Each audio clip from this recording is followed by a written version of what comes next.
فللأمجاد بانيها ومن يسعى إلى العليا.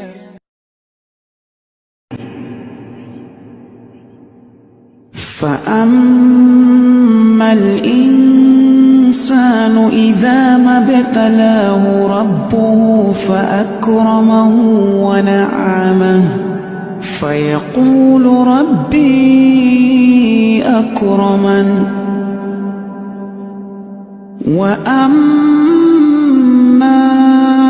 إذا ما ابتلاه فقدر عليه رزقه فيقول ربي أهانن. كلا بل لا تكرمون اليتيم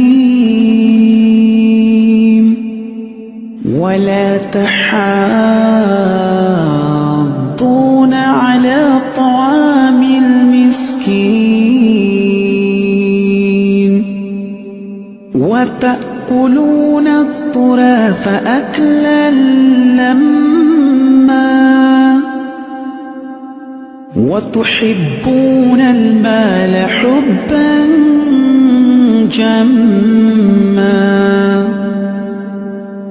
كلا إذا دكت الأرض دكا دكا وجاء